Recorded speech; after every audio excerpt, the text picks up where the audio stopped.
Important आणि urgent update आहे. Important का तर एक्साइज रजिस्टर लिहिण्यासंदर्भात जो परवा दिवशी GR आला होता त्या संदर्भातले अपडेट आहे. आणि अर्जंट का आज 2 डिसेंबर आपल्याला मंथली स्टॉक 5 डिसेंबरच्या द्यायचा आहे, त्यामुळं हे अर्जंट होऊन जातं. तर ही अपडेट देण्यापूर्वी मी क्लिअरली एक डिस्क्लेमर देतो. मी जे सांगणार आहे हे माझ्या माहितीप्रमाणे मी सांगतोय.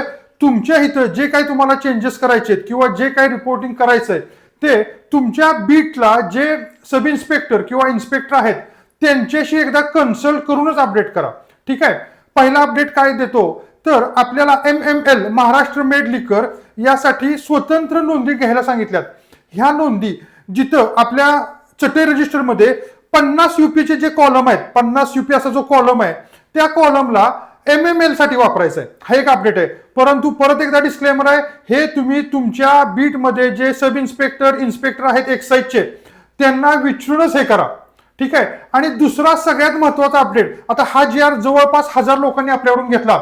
तर आपल्याला बऱ्याच लोकांनी काय विचारलं, फोन करून विचारलं, व्हॉट्सअपच्या माध्यमातून विचारलं, ठीक आहे हे लिहायचं कळालं, परंतु मंथली स्टेटमेंट जे आपण ऑनलाईन अपडेट करतो, जी आपल्या एक्साइजची ऑनलाईन प्रणालीमध्ये अपलोड करतो, त्या ठिकाणी काय करायचं. तर मित्रांनो त्या ठिकाणी मी वरपर्यंत विचारलं, मुंबई कमिशन ऑफिस पर्यंत विचारलं, त्या ठिकाणावरून आतापर्यंत काही अपडेट झालेलं नाहीये.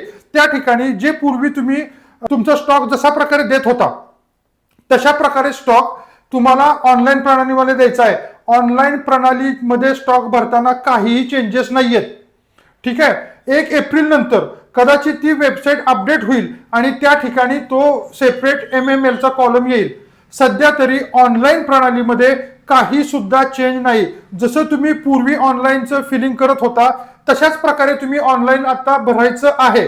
फक्त बदल कुठं होतोय, जे तुम्ही चटई रजिस्टर लिहिताय त्यामध्ये जो 50 UPचा जो कॉलम आहे त्या ठिकाणी MMLचं करायचं आहे. तसंच मंथली स्टॉक स्टेटमेंटमध्ये जिथं 50 UPचा कॉलम आहे त्या ठिकाणी MMLचं स्वतंत्र द्यायचं आहे. बस हाच एक इम्पॉर्टंट अर्जंट अपडेट होता. परंतु याच्यावरती कारवाई करण्यापूर्वी तुम्ही तुमच्या बीटला तुमच्या एरियाला जे एक्साइजचे अधिकारी आहेत, सक्षम अधिकारी आहेत, त्यांच्याशी कन्सल्ट करा आणि मगच अपडेट करा.